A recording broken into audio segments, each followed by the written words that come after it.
الله من الشيطان الرجيم بسم الله الرحمن الرحيم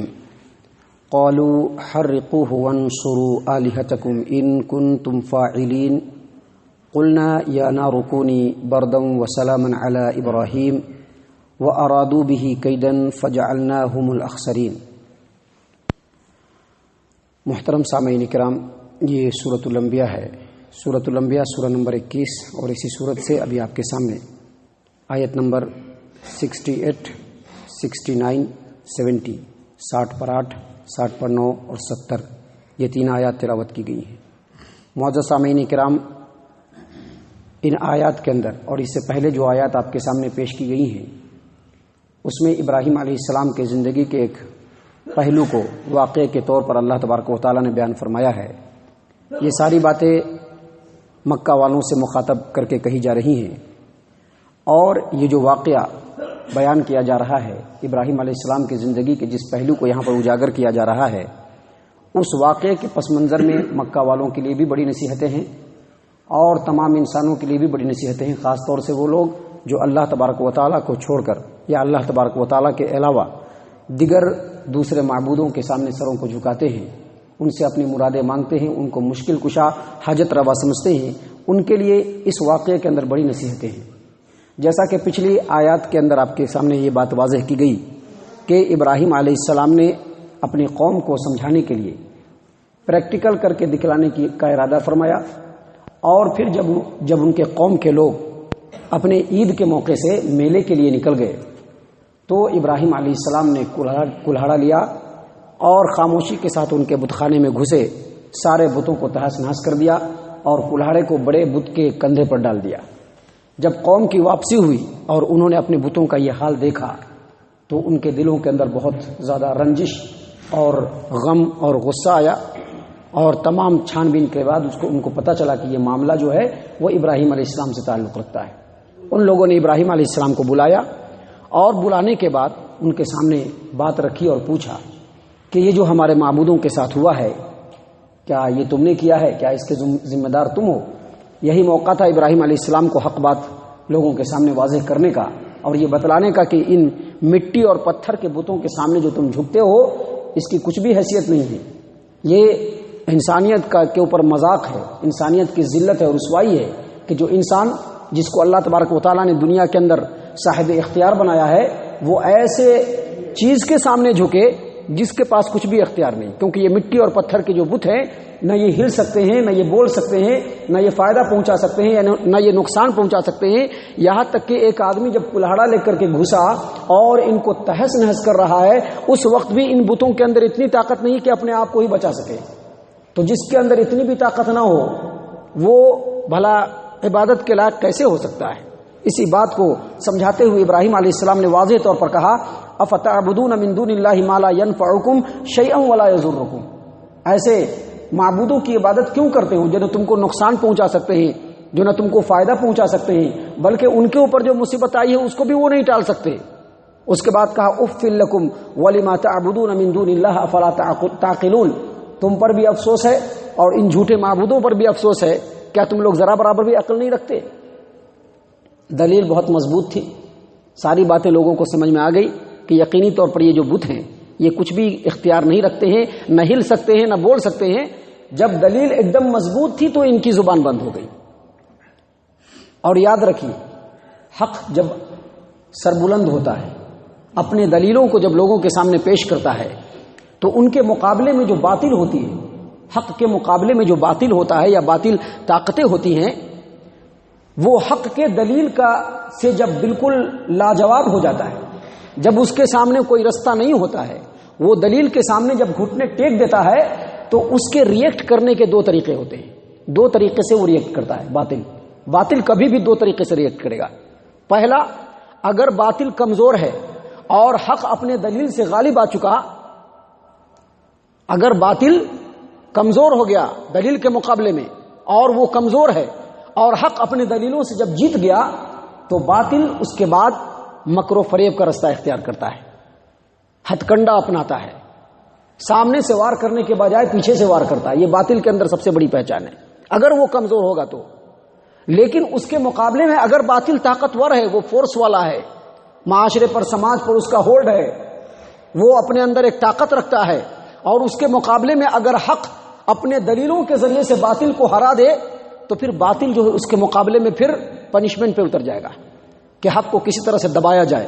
ظلم و ستم کا رستہ اختیار کر کے حق کو کسی بھی طرح سے ختم کیا جائے، بس اسی پر وہ اتارو ہو جاتا ہے۔ بالکل یہی معاملہ ابراہیم علیہ السلام کی قوم کا بھی ہوا، جب دلیلوں کے مقابلے میں وہ بالکل گونگے ہو گئے، جب حق بالکل غالب ہو گیا، باطل نابود ہو گیا، ان کو اپنی کمزوری سمجھ میں آ گئی، وہ بالکل دلیل کے مقابلے میں بے دست و پا ہو گئے، تو انہوں نے دیکھا کہ ہماری تعداد بہت ہے، ابراہیم ادھر اکیلا ہے اور پوری بستی ہم لوگ ایک طرح کے ماننے والے ہیں، ایک موقف کے اختیار کرنے والے ہیں، تو پھر انہوں نے یہ کیا کہ پوری قوم اکٹھے ہو گئی اور ابراہیم علیہ السلام کو سزا دینے پر اتارو ہو گئے۔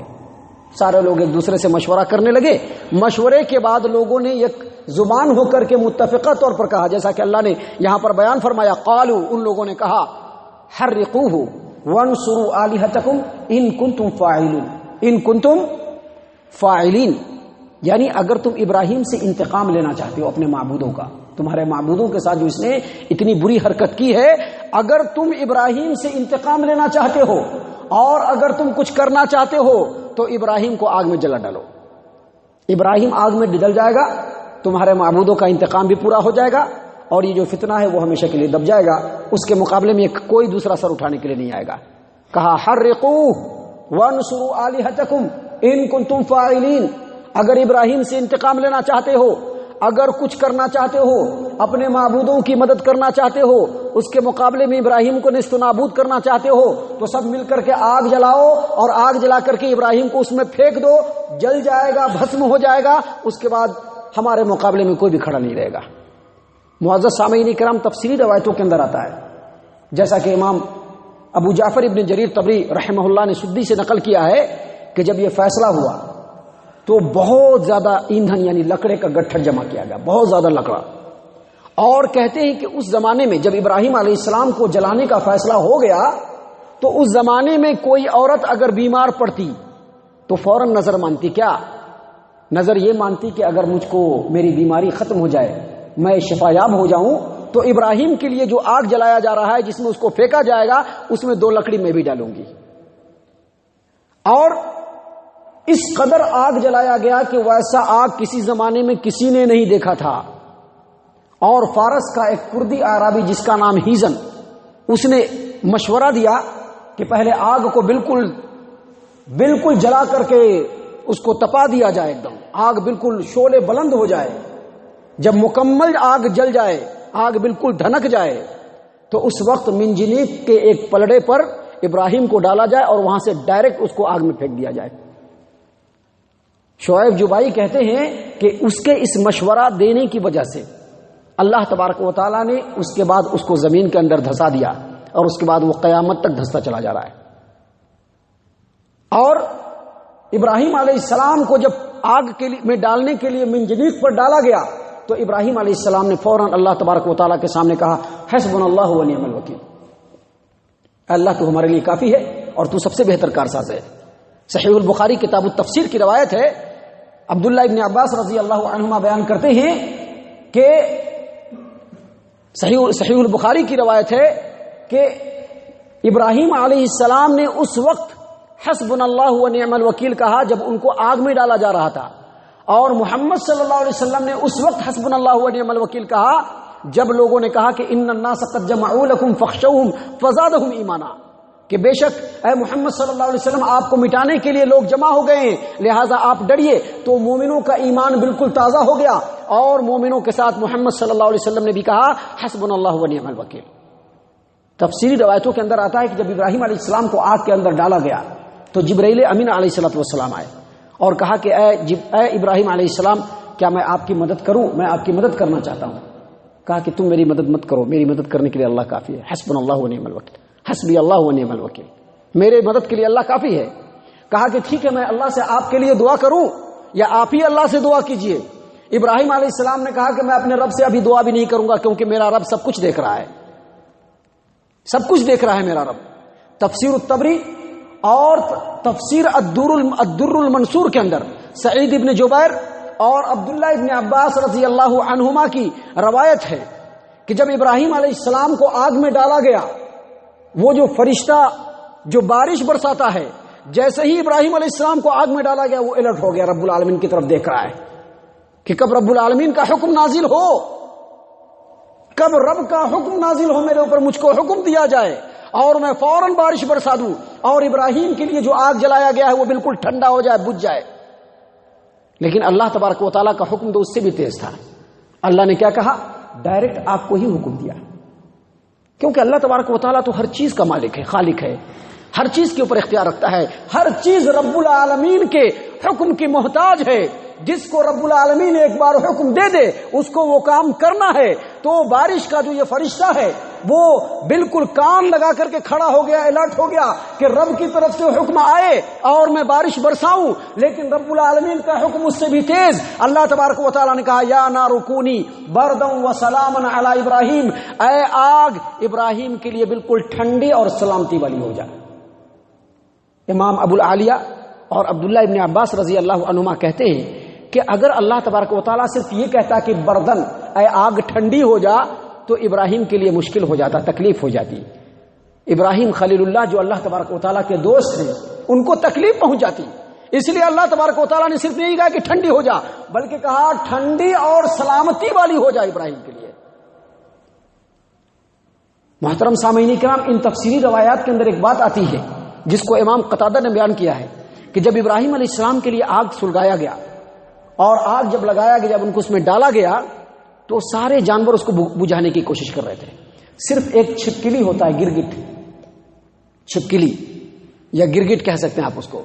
اس نے جو ہے اس کو بجھایا نہیں بلکہ اور اس میں پھونک مار رہا تھا۔ اللہ کے رسول صلی اللہ علیہ وسلم نے اس کی اسی حرکت کی وجہ سے اس کو قتل کرنے کا حکم دیا کہ اس کو مارا جائے۔ تفسیر الطبری اور تفسیر الدر المنصور کے اندر دونوں کے اندر یہ روایت موجود ہے کہ جب گرگٹ کو دیکھا جائے اس کو مارا جائے، کیونکہ اس نے ابراہیم علیہ السلام کے آگ کو بجھایا نہیں، جبکہ اس کے مقابلے میں تمام جانوروں نے ابراہیم علیہ السلام کے آگ کو بجھانے کی بھرپور کوشش کی۔ سامعین کرام، اللہ تبارک و تعالیٰ نے یہاں پر واضح طور پر کہہ دیا کہ یا نار کونی بردا و سلاما علی ابراہیم، اے آگ تو ابراہیم کے لیے سلامتی ہو جا، ٹھنڈی ہو جا۔ اور اس کے بعد اللہ تبارک و تعالیٰ نے تمام انسانوں کو مخاطب کرتے ہوئے کہا وَأَرَادُوا بِهِ كَيْدًا فَجَعَلْنَاهُمُ الْأَخْسَرِينَ، ان لوگوں نے ابراہیم علیہ السلام کے اوپر چال چلنے کی کوشش کی، مکر کرنے کی کوشش کی، اللہ تبارک و تعالیٰ نے ان کو بالکل ناکام بنا دیا۔ مطلب یہ کہ یہاں پر اللہ تبارک و تعالیٰ مکہ والوں کو بھی سمجھانا چاہتا ہے اور تمام انسانوں کو سمجھانا چاہتا ہے کہ رب العالمین ہر چیز پر قدرت رکھتا ہے۔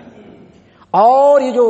ابراہیم علیہ السلام کے قوم تھے اللہ کے نبی کے ساتھ مکر کرنا چاہ رہے تھے۔ اللہ تبارک و تعالیٰ کے نبی،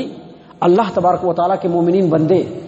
جو بھی ان کے ساتھ مکر و فریب اور مکاری کرنے کی کوشش کرے گا، یقینی طور پر ہر دور میں اللہ تبارک و تعالیٰ اپنے مومن بندوں کی حفاظت کرنے والا اور مکاروں کے چالوں کو ان کے انجام تک پہنچانے والا ہے۔ ہر دور میں اللہ تبارک و تعالیٰ اس آیت کریمہ سے ہی بات بتلانا چاہ رہا ہے، اور اس پورے واقعے سے اللہ تبارک و تعالیٰ یہ بات بتلانا چاہ رہا ہے کہ اے مکہ والو، جس طرح سے ہم نے اپنے خلیل ابراہیم علیہ السلام کو آگ کے لپٹ سے بچا لیا، آگ کی شدت اور حدت سے بچا لیا، ہم اپنے رسول عربی صلی اللہ علیہ وسلم کو بھی ہر حال میں بچائیں گے، اپنے دین کو غالب کریں گے اور تم تمام کو ناکام و نامراد کریں گے۔ اللہ تبارک و تعالی ہم تمام کو ان آیات کے اوپر غور فکر اور تدبر کرنے کی توفیق عنایت فرمائے۔ صحیح معنوں میں اللہ تبارک و تعالی ہم تمام کو موحد اور توحید پرست بنائے۔ اللہ تبارک و تعالی ہم تمام کو شرک جیسے جرم سے محفوظ رکھے، پناہ دے۔ اللہ تبارک و تعالی ہم تمام کو جنت الفردوس میں جگہ عطا فرمائے۔ اے اللہ ہم تمام کو جہنم سے پناہ دے۔ اے رب العالمین ہم تمام کو جہنم سے پناہ دے۔ اے مالک الملک ہم تمام کو جہنم سے پناہ دے۔ آمین یا رب العالمین۔ وما علینا الا البلاغ المبین۔